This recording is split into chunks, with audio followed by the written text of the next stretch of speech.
L'Iran est très certainement un pays dont il faut être attentif si on veut s'intéresser aux grands événements géopolitiques futurs. Et ce qui s'est produit récemment en Israël est révélateur de la politique iranienne. Mais avant de faire un tour historique depuis 1979 et avant de voir ce qu'il se produira dans le futur, je voudrais retourner en janvier 2020. En effet, en janvier 2020, il y a eu une grosse crise diplomatique entre les États-Unis et l'Iran. Elle a été très médiatisée à l'époque et n'a duré que quelques jours. Elle s'est ensuite calmée, les États-Unis ayant renforcé les sanctions économiques contre l'Iran. Les tensions n'ont pas vraiment été médiatisées par la suite, puisque la pandémie du coronavirus est devenue au centre des sujets très peu de temps après. Mais en réalité, les tensions existent toujours, et elles ont été ravivées avec l'attaque en Israël le 7 octobre 2023. Dans cette vidéo, je vais parler des tensions entre l'Iran et les États-Unis, je parlerai aussi d'autres événements majeurs du Moyen-Orient, pour arriver jusqu'à la situation actuelle. On va voir ça chapitre par chapitre. Chapitre 1, la révolution islamique. La révolution islamique a lieu en 79 en Iran. Alors d'abord, je vais contextualiser. L'Iran est un pays qui existe depuis bien longtemps. Avant 1935, on l'appelait la Perse. Perse et Iran désignent deux choses différentes. La Perse, c'est le pays des Persans, c'est le nom d'un peuple. L'Iran, c'est le pays des Iraniens. C'est un autre peuple plus large. Les Persans sont des Iraniens, mais pas tous les Iraniens sont des Persans. Dans les faits, le principal peuple en Iran, c'est bien les Persans. Ils dominent le pays et la langue officielle est le persan. En 1925, Reza Khan prend le pouvoir en Perse. La dynastie Kadjar tombe et Reza Khan crée une nouvelle dynastie qu'on appelle la dynastie Pahlavi. Reza Khan s'était choisi le nom de famille Pahlavi, Pahlavi étant le nom qu'on donne à la langue persane antique. Reza Pahlavi n'a pas du tout d'origine noble, il a juste fait carrière dans l'armée, puis a réussi à devenir ministre de la guerre. En 21, il mène un coup d'État qui lui permettra de se proclamer empereur à son tour en 1925. À ce moment-là, la Perse est tiraillée entre les influences britanniques et russes, puis soviétiques, depuis la fin du XIXe siècle. En 1941, pendant la Seconde Guerre mondiale, les Britanniques et les Soviétiques envahissent l'Iran.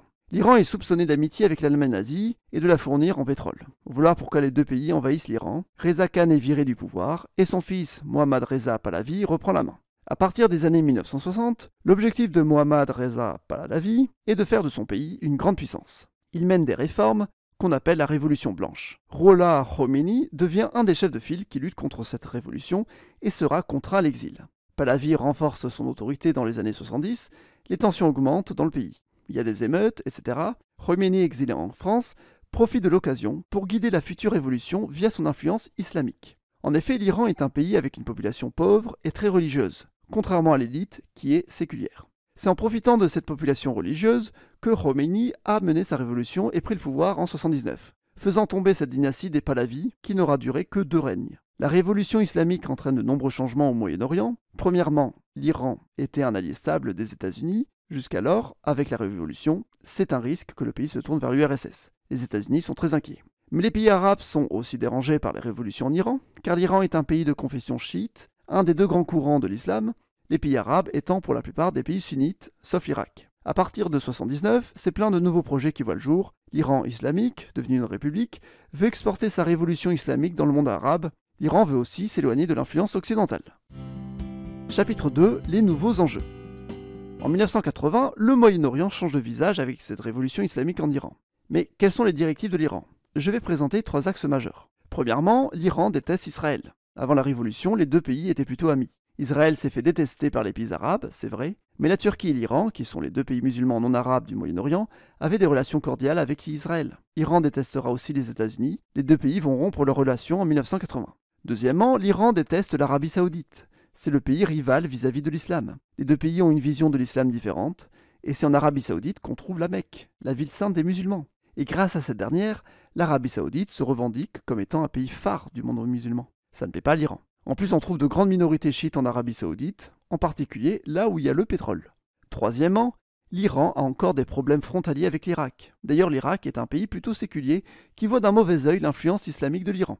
Voilà pour les 3 principaux axes. Ils mènent tous à des guerres directes ou indirectes. L'Irak n'aime pas l'influence islamique de l'Iran, comme je l'ai dit, et d'ailleurs l'Irak aimerait bien récupérer le fleuve Chat el-Arab, dont le traçage des années 70 ne l'arrange pas. Vu que l'Iran est encore dans une situation instable en 1980, suite à la révolution islamique, et toutes les émeutes qui ont touché le pays, l'Irak en profite pour attaquer l'Iran.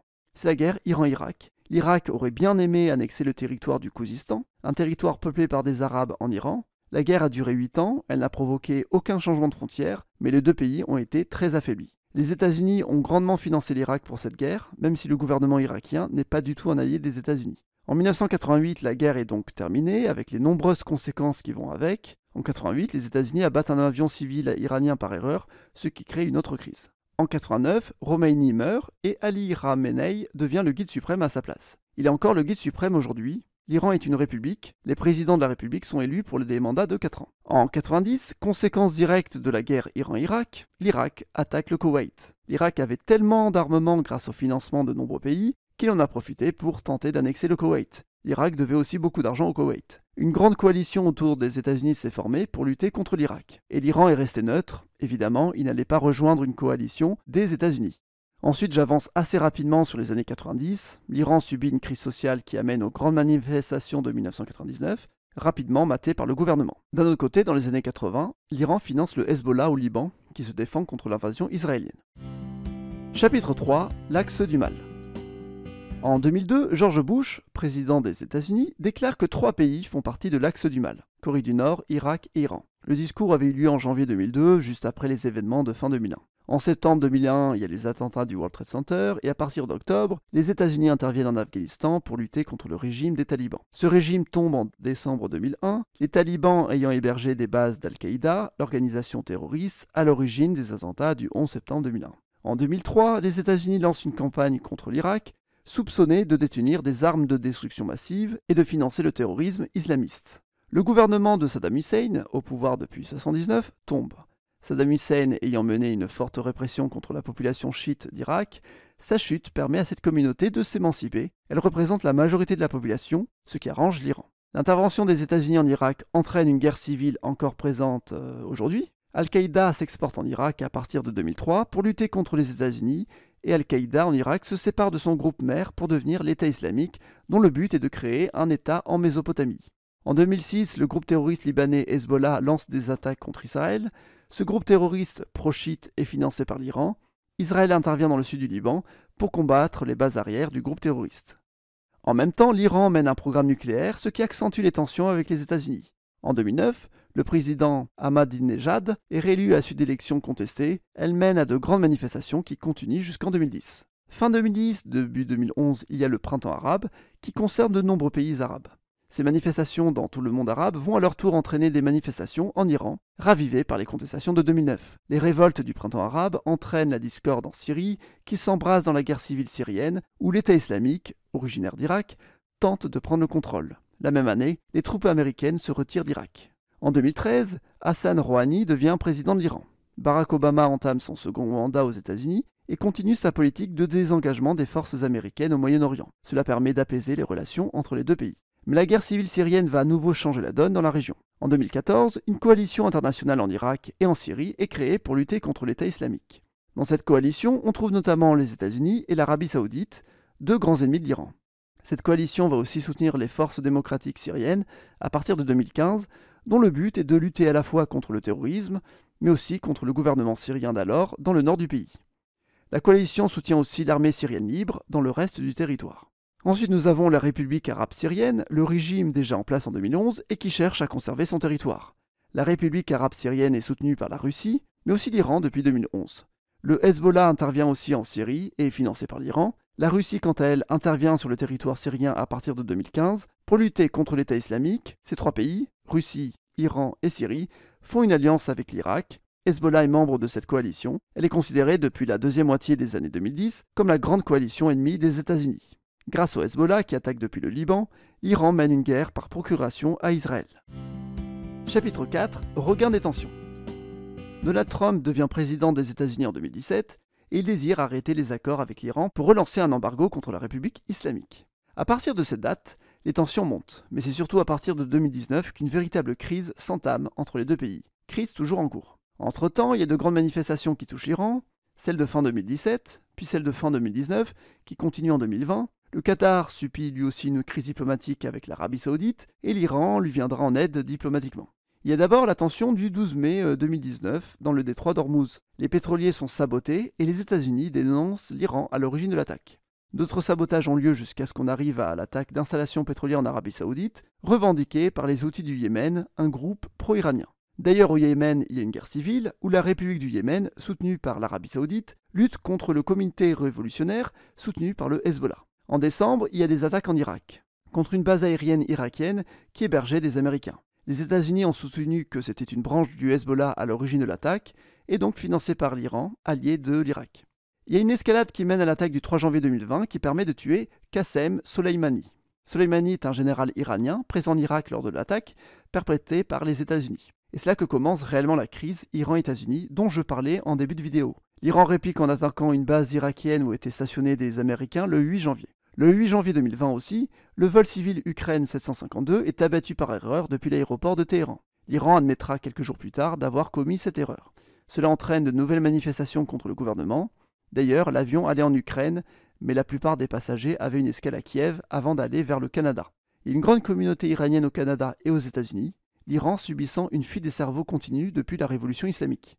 Il y aura différents petits accrochages entre les deux pays par la suite, je vais essayer d'être bref. En mai 2020, en pleine crise du coronavirus, l'Iran se rapproche du Venezuela, autre pays ennemi des États-Unis. Fin 2020, Biden est élu président des États-Unis, ce qui peut permettre un changement des relations, Trump ayant été très sévère avec l'Iran. En 2022, lorsque la Russie envahit l'Ukraine, de nombreux pays votent pour la résolution demandant à la Russie de retirer ses troupes. Mais l'Iran décide de s'abstenir, ce qui est une façon de soutenir sans soutenir officiellement. En 2021, des manifestations ont lieu dans le Khouzistan arabe, région pétrolière d'Iran, qui ne bénéficie pas des richesses. La même année, Ebrahim Raïssi est élu président de l'Iran. Il est ultra-conservateur. Sa politique répressive entraîne les grandes manifestations à partir de septembre 2022. Aujourd'hui, les manifestations continuent depuis plus d'1 an.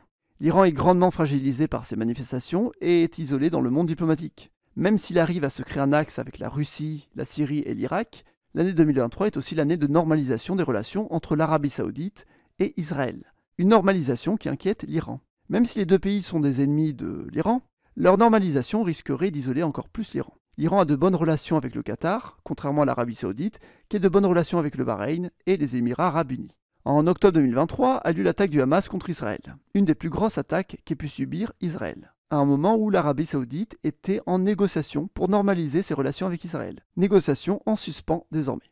On sait que le Hamas est en partie financé par l'Iran, mais que c'est le Qatar qui héberge ses dirigeants. Suite à cette guerre Hamas contre Israël commencée, le Hezbollah au Liban a commencé à attaquer Israël aussi. L'Iran a déclaré qu'il n'était pas au courant de l'attaque du Hamas. On ne sait pas encore à quel point l'Iran est impliqué dans cette attaque du Hamas, mais cette guerre l'arrange. Israël est affaibli et ça incite l'État hébreu à répondre par la violence, ce qui crée une scission à l'international à son encontre. Plus Israël répond de manière violente, et plus la Palestine bénéficie de sympathie à l'étranger. Bref, il est intéressant de suivre le futur parcours de l'Iran. On ne sait pas encore comment va évoluer la situation. Il y a 2 points à regarder chez l'Iran. Premièrement, comment l'Iran va répondre à sa crise sociale intérieure. Deuxièmement, comment l'Iran va développer son réseau diplomatique. L'Iran va rejoindre les BRICS, un groupe de pays cherchant une alternative aux États-Unis. Merci d'avoir regardé cette vidéo jusqu'au bout, je vous invite à vous abonner et à mettre un pouce bleu pour soutenir la chaîne, et à la prochaine.